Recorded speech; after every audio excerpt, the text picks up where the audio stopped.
हाय friends, नमस्कार and welcome back to study classes. So my dear friends, अगर आप UP PGT commerce 2022 examination के लिए प्रिपेयर कर रहे हैं, आपके लिए ये वीडियो बहुत इंपॉर्टेंट होने वाला है। अगर आपने प्रिपरेशन स्टार्ट कर दिया है तो आई एम श्योर कि आपने सिलेबस उठाया होगा। उस सिलेबस को अगर आप इंग्लिश में पढ़ रहे हैं, जैसे मेरे को इंग्लिश में ज्यादा अच्छा लगता है, तो आपने भी इंग्लिश में ट्रांसलेट किया होगा या इंग्लिश वाला सिलेबस उठाया होगा और उसके अकॉर्डिंग आपने अपनी प्रिपरेशन स्टार्ट कर दी होगी। बट प्यारे दोस्तों, जो आप अभी प्रिपरेशन कर रहे हैं सिलेबस के अकॉर्डिंग, वो प्रिपरेशन आपकी अधूरी रह जाएगी। अगर आप प्रीवियस ईयर के सवालों को देखेंगे तो आप महसूस करेंगे कि आप कुछ सवालों को सॉल्व नहीं कर पा रहे हैं। और इसीलिए मैं आज आपको सही डी कोड करके सिलेबस बताने वाला हूं, प्रीवियस ईयर क्वेश्चंस के साथ लिंक करके बताने वाला हूं कि आपको सिलेबस में जो टॉपिक पढ़ना है, जो एक एक टॉपिक आपको पढ़ना है, उसे कितनी डेप्थ से पढ़ना है, क्या कवरेज आपकी होनी चाहिए, ये सारी चीजें मैं आपको आज बताने वाला हूं।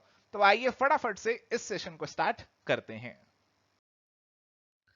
तो आइए बात करते हैं सिलेबस की। और ये सिलेबस आप सभी जानते हैं कि 3 सेक्शन में बटा हुआ है। सेक्शन नंबर ए की बात करते हैं। सेक्शन नंबर ए में आपके अकाउंटिंग से जुड़ी हुई चीजें पूछी जाती हैं और सबसे पहले इसके अंदर आ जाता है फाइनेंशियल अकाउंट्स। तो इसके अंदर सबसे पहले तो बेसिक आपको पता होना चाहिए फाइनेंशियल अकाउंटिंग के बारे में। फाइनेंशियल अकाउंटिंग क्या होता है, फादर ऑफ अकाउंटिंग किसे बोला जाता है, डेबिट क्रेडिट के क्या रूल्स हैं, डबल एंट्री सिस्टम के बारे में, अकाउंटिंग के जो आपके डिफरेंट कंसेप्ट्स हैं, कन्वेंशंस हैं, जैसे प्रूडेंस, कंजर्वेटिज्म, मैचिंग कंसेप्ट, तो ये सारी चीजें आपको यहां पे कवर अप करनी है।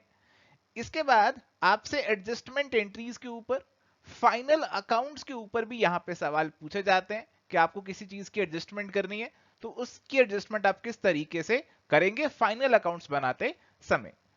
पार्टनरशिप अकाउंट्स, इस पे बहुत सवाल आपको देखने को मिलेंगे। और ऐसा नहीं है कि पार्टनरशिप के केवल आपको बेसिक पढ़ के जाने, इस टॉपिक को बहुत अच्छे से डिटेल में आपको पढ़कर जाना है, क्योंकि यहां पे सवाल बेसिक तो आते ही आते हैं, बट बेसिक के अलावा आपके सवाल ऐसे भी आते हैं कि जॉइंट लाइफ पॉलिसी के ऊपर सवाल पूछ लेते हैं। तो admission, retirement, death, change in profit sharing ratio, ये सब चीजें तो पढ़नी है, डिसोल्यूशन, ये सब चीजें तो पढ़नी है।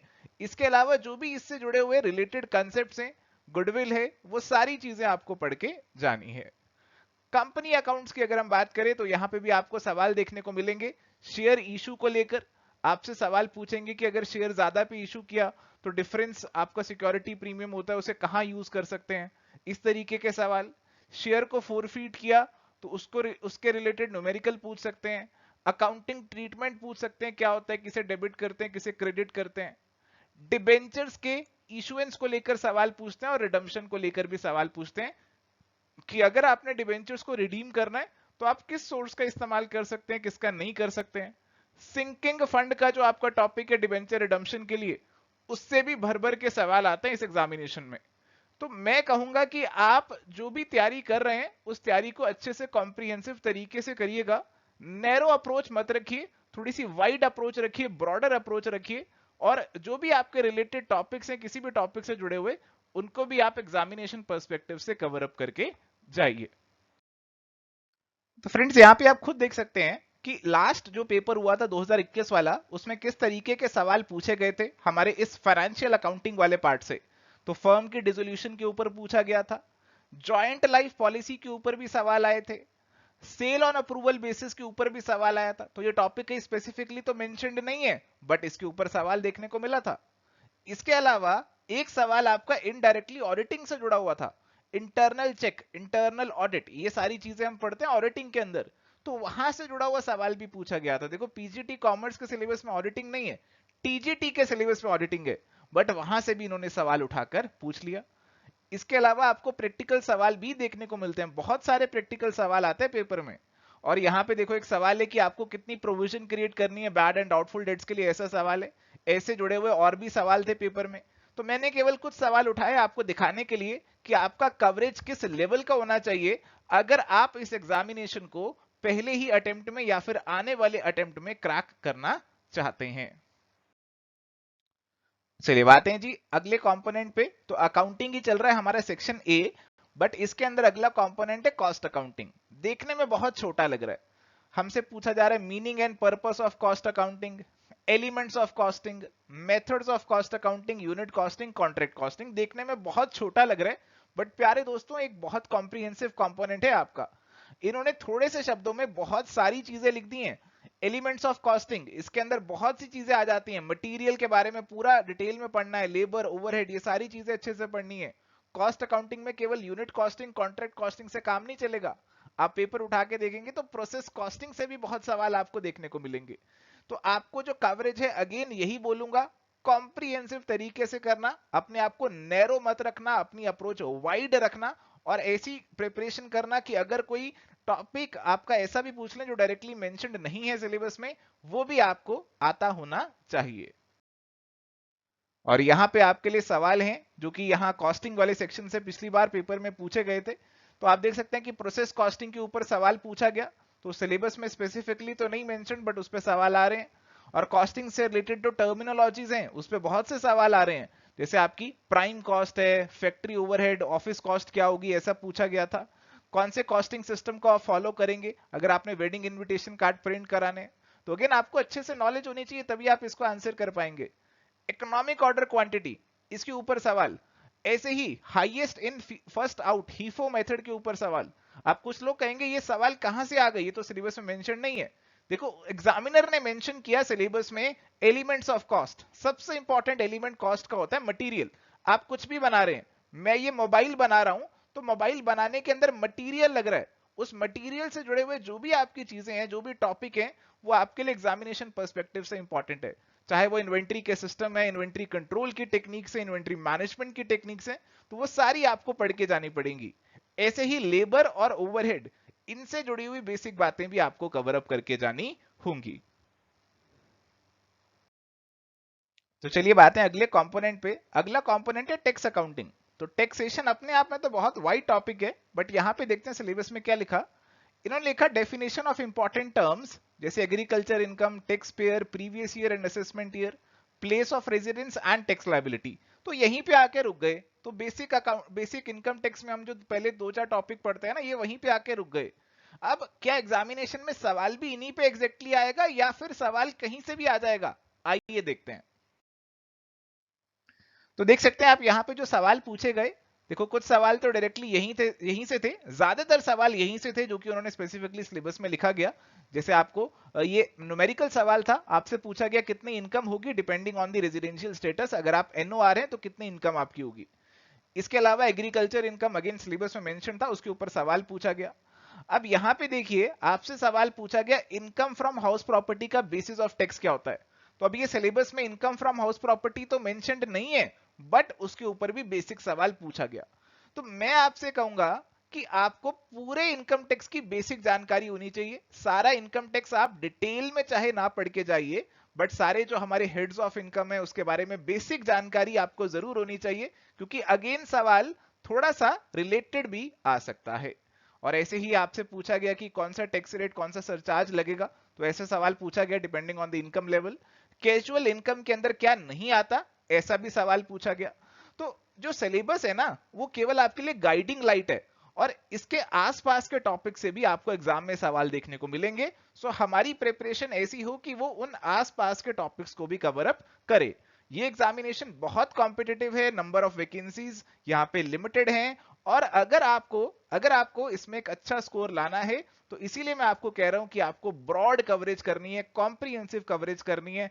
अपने आप को नैरो नहीं रखना, लकीर के फकीर नहीं बनना कि बस जो सिलेबस में वर्ड लिखे वही पढ़ के जाना है। थोड़ा सा अपनी प्रिपरेशन को आप ब्रॉड रख के चलिएगा। चलिए, अकाउंटिंग के कंपोनेंट का ही हमारा अगला जो पार्ट है, डेट इज मैनेजमेंट अकाउंटिंग। तो मैनेजमेंट अकाउंटिंग में एक तो बेसिक चीजें हैं, मीनिंग है, इंपॉर्टेंस है, फंक्शंस, ऑब्जेक्टिव्स है। मैनेजमेंट और फाइनेंशियल अकाउंटिंग में क्या फर्क है, बिजनेस फॉरकास्टिंग को लेकर यहाँ पे चीजें आपसे पूछी जाती है एग्जामिनेशन में। रेशो एनालिसिस और ब्रेक इवन एनालिसिस, तो ये सारी चीजें यहाँ पे डाली गई हैं। अब इसमें भी आपका स्कोप कोशिश कीजिए थोड़ा सा ज्यादा ही हो, बिल्कुल लिमिटेड ना पढ़ें, और जो भी टॉपिक्स को पढ़ रहे हैं उनको भी बहुत अच्छे से पढ़ के जाएं। ऐसा मैं क्यों कह रहा हूं, आइए आपको सवाल दिखाता हूं, फिर आप समझ जाएंगे। देखिए यहां पे सवाल एक तो आया कि मैनेजमेंट अकाउंटिंग और जो आपके फाइनेंशियल अकाउंटिंग के डिफरेंस, और उसमें मैनेजमेंट अकाउंटिंग और कॉस्ट अकाउंटिंग को भी लिंक करके पूछा गया। तो ऐसा नहीं है कि मैनेजमेंट और फाइनेंशियल अकाउंटिंग का डिफरेंस लिखा सिलेबस में तो मैनेजमेंट और कॉस्ट अकाउंटिंग का नहीं पढ़ना। आपको दोनों पढ़ के जाने हैं, आपको सारी रिलेटेड बातें पढ़ के जानी है। सिलेबस गाइडिंग लाइट है, आपको ज्यादा ही पढ़ना है। Which of the following is not a tool of management accounting, ऐसा सवाल। देखो अब यहाँ पे न्यूमेरिकल सवाल भी अलग ही लेवल के थे। आपसे सवाल ब्रेक इवन एनालिसिस पे कैश ब्रेक इवन पॉइंट का पूछा गया, तो ब्रेक इवन पॉइंट नहीं, कैश ब्रेक इवन पॉइंट पूछा गया। तो एक इन डेप्थ, एक डिटेल्ड लेवल का सवाल आपसे पूछा गया, जिसको ऊपरी नॉलेज है वो इसे आंसर नहीं कर पाएगा। ऐसे ही रेशो एनालिसिस में भी कुछ सिंपल सवाल तो थे, बट देखो सवाल आया कैपिटल गियरिंग रेशो के ऊपर भी आया। तो जिसको रेशो एनालिसिस की ऊपर ऊपर की जानकारी है वो सारे सवाल सॉल्व नहीं कर पाएगा, जिसको सारी रेशोज की जानकारी है डिटेल में, वही इसे हैंडल कर पाएगा। चलो बात है हमारे सेक्शन बी पे। सेक्शन बी हमारा है बिजनेस ऑर्गेनाइजेशन और मैनेजमेंट का, और इसमें जो पहला सेक्शन है, पहला कंपोनेंट है, वो हमारे पास है बिजनेस ऑर्गेनाइजेशन। तो बिजनेस ऑर्गेनाइजेशन में लिखे तो 4 पॉइंट ही हैं। इसके अंदर लिखा है coverage area and scope, environment, pollution and industry, forms of business organisation, domestic and foreign trade. तो बेसिक ऑर्गेनाइजेशन से जुड़ी हुई बातें। बिजनेस ऑर्गेनाइजेशन अलग अलग फॉर्म्स है हमारे पास, जैसे सोल प्रोप्राइटरशिप है, पार्टनरशिप है, हमारे पास कंपनी फॉर्म है, तो वो सारी चीजें। तो ये सारी चीजें आपकी सिलेबस में इंक्लूड की गई हैं। लिखी थोड़ी सी बातें हैं यहाँ पे, बट अगेन अपने आप में ये सारे टॉपिक्स आपको अच्छे से कवर अप करके जाने हैं। तो देखिए यहाँ पे भी अगर मैं आपको कुछ सवाल दिखाऊं, तो सवाल कुछ सिंपल थे, जैसे कैरेक्टरिस्टिक ऑफ द कंपनी के ऊपर सवाल था, अलग अलग जो कंपनीज है उनके डेफिनेशन पे सवाल था, कितने मैक्सिमम मेंबर्स हो सकते हैं कंपनी में, ऐसा सवाल था। इसके अलावा जी सवाल आपके एनवायरनमेंट के ऊपर भी आए। तो एनवायरनमेंट के ऊपर आपकी ऑक्सीजन की मात्रा कितने एनवायरनमेंट में, पॉल्यूशन का सबसे ज्यादा कारण कौन सा है जी, तो ये सारी चीजें आपसे एग्जाम में पूछी गई। तो एनवायरनमेंट पॉल्यूशन एक टॉपिक लिख दिया उसने, बट उसमें आपको एनवायरनमेंट की बहुत सारी चीजें करके जानी है। ऐसा नहीं है कि सिंपल एनवायरनमेंट पॉल्यूशन के बारे में 5-6 पेज पढ़ के चले गए तो हो जाएगा, ऐसा नहीं है। आपको डिटेल में उससे रिलेटेड जो चीजें हैं वो भी कवर अप करके जानी पड़ेंगी। ऐसे ही देखो इंटरनेशनल ट्रेड में आपको मीनिंग पढ़ने से काम नहीं चलेगा। इंटरनेशनल ट्रेड का आपको ये पूछा कि पैकिंग क्रेडिट फैसिलिटी जो एक्सपोर्टर्स को मिलती है वो कौन देता है। तो यहां पे भी जो सवाल का लेवल था थोड़ा सा डीप जाकर था, और इसीलिए हमें जो अपनी तैयारी करनी है वो भी कोशिश करना है कि ऐसे ही लेवल की तैयारी करें, ताकि मैक्सिमम सवाल हमारे सही हो जाएं। इंटरव्यू पे हम ज्यादा डिपेंडेंसी ना रखें, मैक्सिमम रिटन टेस्ट में ही हम स्कोर करके जाएं।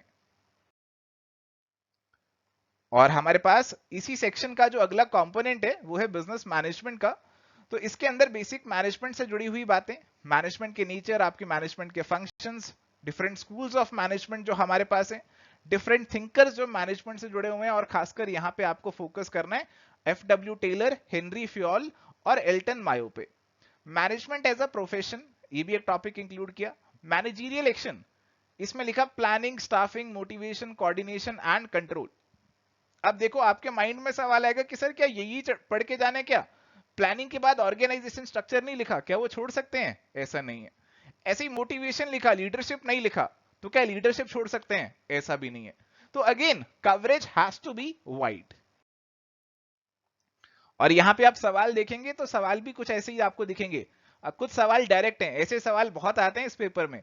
स्केलर चेन प्रिंसिपल किसने दिया, तो कौन सी चीज किसने दी, ऐसी बातें एग्जामिनेशन पर्सपेक्टिव से काफी इंपॉर्टेंट हो जाती हैं। तो ध्यान रखिएगा इनके ऊपर, कौन सा मोटिवेशन का थ्योरी किसने दिया, कौन सा लीडरशिप किसने दिया, तो ये सब चीजें एग्जामिनेशन में पूछते हैं। लीडरशिप के ऊपर देखो सवाल आया, लीडरशिप सिलेबस में नहीं है, मोटिवेशन है, बट लीडरशिप के ऊपर भी सवाल आ रखा है। ऑर्गेनाइजेशन के ऊपर भी बहुत से सवाल आए हुए हैं, ऑर्गेनाइजेशन स्ट्रक्चर से जुड़ी जो बातें हैं, वो डेलीगेशन से जुड़ी हुई फंक्शनल ऑर्गेनाइजेशन, तो इसके ऊपर भी बहुत से सवाल एग्जामिनेशन में पूछे गए थे। चलो जी बात है सेक्शन नंबर सी पे, जो कि बात करता है इकोनॉमिक्स और स्टैटिस्टिक्स की। तो इसमें पहला कंपोनेंट हमारे पास है इकोनॉमिक्स का। तो इसमें बेसिक इकोनॉमिक्स पढ़ना है कि what is economics, indifference curve analysis क्या होता है जी, कंज्यूमर के पर्सपेक्टिव से चीजें हैं, प्रोड्यूसर के पर्सपेक्टिव से चीजें हैं, factors of production, laws of production, production function, तो ये सारी चीजें हैं।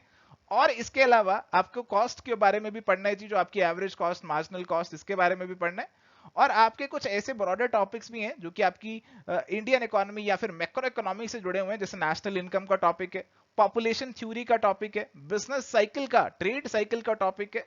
तो ऐसी कवरेज भी आपको यहां पे डिजाइड की गई है। और चलिए बात करते हैं पीवाई क्या उसकी। तो इकोनॉमिक्स के अगर हम सवाल देखें तो हमें सवाल देखने को मिलते हैं बहुत ही डिफरेंट तरीके के। तो बिजनेस साइकिल्स के ऊपर सवाल पूछा गया, और ये सवाल बिल्कुल सीधा नहीं था कि साइकिल की क्या स्टेजेस होती हैं, हाँ वैसा सवाल भी था, बट सवाल ये थोड़ा सा डिटेल में पूछा गया। आपसे एक ही सवाल में 4 पॉइंट पूछ लिए गए। तो अब ऐसा नहीं है कि एक सवाल आया तो एक ही चीज पूछेगा, एक सवाल में 4 चीजें भी पूछ सकता है। अब देखो यहाँ पे केन्स ने कौन सी स्टेटमेंट दी, मिस्टर जोसेफ जो है उन्होंने कौन सी स्टेटमेंट दी। तो ऐसे ऐसे चीजें, ऐसे फैक्ट्स आपसे एग्जामिनेशन में टेस्ट किए जाते हैं। और ऐसे ही आपको कुछ न्यूमेरिकल प्रॉब्लम भी देखने को मिल सकते हैं नेशनल इनकम से जुड़े हुए। और माल्थस की जो पॉपुलेशन की थ्योरी है, तो पॉपुलेशन की जो माल्थस की थ्योरी है उस पर तो बहुत सवाल आते हैं, तो ये थ्योरी आपको डेफिनेटली कवर अप करके जानी है। और बेसिक सवाल आपके नेशनल इनकम के जो कंसेप्ट है, जीडीपी, जीएनपी, एनएनपी, एनडीपी, उनसे जुड़ी हुई जो बेसिक चीजें हैं, कंसेप्ट है, वो भी आपको एग्जामिनेशन पर्सपेक्टिव से पढ़ने होंगे। अब आते हैं जी फाइनल कंपोनेंट पे, विच इज स्टैटिस्टिक्स। तो स्टैटिस्टिक्स के अंदर क्या क्या टॉपिक यहाँ पे इंक्लूड किए गए हैं जी, आइए उन टॉपिक्स को देख लेते हैं। तो यहाँ पे हमारे पास है frequency distribution analysis, correlation and regression, analysis of time series, index numbers, business forecasting, ये पहले भी आया था। थ्योरेटिकल फ्रीक्वेंसी डिस्ट्रीब्यूशन जिसमें नॉर्मल डिस्ट्रीब्यूशन, बायनॉमियल और पॉइसन आपको पढ़नी है। इंडियन स्टैटिस्टिक्स के बारे में भी आपको पढ़ना है। इंडियन स्टैटिस्टिक्स में आपको स्पेसिफिक रेफरेंस दिया गया एग्रीकल्चर और पॉपुलेशन और इंडस्ट्रियल डाटा का भी।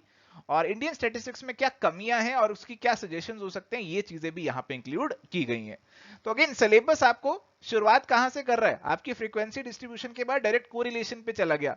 बीच में इसने मेजर्स ऑफ सेंट्रल टेंडेंसी और मेजर्स ऑफ डिस्पर्शन की बात नहीं करी। तो क्या वो नहीं पढ़ने चाहिए? मेरे हिसाब से तो जरूर पढ़ने चाहिए। ऐसा मैं क्यों कह रहा हूं आपको, आइए दिखाता हूं। अब देखो ये सवाल आपके पूछे गए, तो ये सवाल अर्थमेटिक मीन से भी पूछा गया, मेजर ऑफ सेंट्रल टेंडेंसी से पूछा गया, तो वो आपको पढ़ना है जी। और इसके अलावा देखिए आप ट्रेंड एनालिसिस से सवाल पूछा, coefficient of correlation, coefficient of determination. तो आपको कोई भी चीज पढ़नी है तो उससे जुड़े हुए टॉपिक भी आपको पढ़ के जाने हैं। इंडिया में सेंसस कौन कंडक्ट कराता है, तो इंडियन स्टैटिस्टिक्स से जुड़ा हुआ सवाल है, तो हमारी जो सीएसओ है, एनएसएसओ है, उनके बारे में आपको पढ़ के जाना है। सेक्युलर ट्रेंड, ट्रेंड एनालिसिस के ऊपर सवाल। कार्ल पियर्सन का जो कॉफिशिएंट ऑफ कोरिलेशन है, कितने वेरिएबल्स के बीच में कंप्यूट करते हैं। तो बेसिक कंसेप्ट भी आपसे भर भर के पूछे जा रहे हैं, तो बेसिक कंसेप्ट भी चाहिए, फैक्चुअल नॉलेज भी आपको चाहिए, और कवरेज हमारी थोड़ी सी वाइड चाहिए। तो ये सारी चीजें मैं आपको बताना चाहता था आज के इस डिस्कशन से। उम्मीद करता हूं बता पाया हूं मैं ये सब चीजें आपको। एंड माय डियर फ्रेंड्स, अगर आप प्रिपरेशन कर रहे हैं यूपी पीजीटी टीजीटी कॉमर्स की, तो एवर स्टडी क्लासेस ने उसके लिए फुल कोर्स लॉन्च कर दिया है। It is one of the very comprehensive courses that we have launched, जिसमें आपको बहुत सारे वीडियो लेक्चर्स मिलेंगे, डिटेल में कॉम्प्रिहेंसिव तरीके से सारा सिलेबस कवर अप कराया जाएगा, साथ में पीडीएफ नोट्स होंगे और बहुत सारे एमसीक्यूज होंगे। लगभग 5000 के अराउंड एमसीक्यूज इसके अंदर प्रोवाइड करने वाले हैं, इंक्लूडिंग एक स्पेशल बोनस यहाँ पे जो मिलने वाला है, आपको सॉल्व्ड पीजीटी पेपर्स जो मिलने वाले हैं, यूपी के तो मिलेंगे, इसके अलावा जो बाकी स्टेट्स में, हरियाणा में स्टेट का पेपर होता है, हिमाचल में पेपर होता है जी पीजीटी का, DSSP का पेपर होता है, केवीएस का, एनवीएस का, तो सारे पीजीटी कॉमर्स के पेपर सॉल्व्ड विद एक्सप्लेनेशन भी आपको यहाँ पे मिलेंगे, ताकि आपकी प्रैक्टिस में कोई कमी ना रह जाए। इस कोर्स को आप ज्वाइन कर सकते हैं, एनरोल कर सकते हैं। We are also having this early bird offer, तो अगर आप इसी वीक में एनरोल कर लेते हैं तो you will get this 25% discount by applying the promo code early 25। So thank you प्यारे दोस्तों, ये था आज का छोटा सा डिस्कशन, जहां पे आपने और मैंने मिलकर यूपी पीजीटी कॉमर्स का जो सिलेबस है उसे डी कोड किया। और अब उम्मीद करता हूं कि आप अपनी प्रिपरेशन को बेहतर स्ट्रेटेजाइज कर पाएंगे। आपको क्लैरिटी हो गई है कि आपको क्या चीजें पढ़नी है, कितनी डेप्थ में पढ़नी है, सिलेबस से रिलेटेड टॉपिक्स भी कवर अप करके जाने हैं, न्यूमेरिकल प्रॉब्लम्स भी आपको देखने हैं। तो ये सारी चीजों को लेकर अब आप ज्यादा अच्छे से अपनी प्रिपरेशन कर पाएंगे। So this is it for today, thank you, bye, take care, all the best.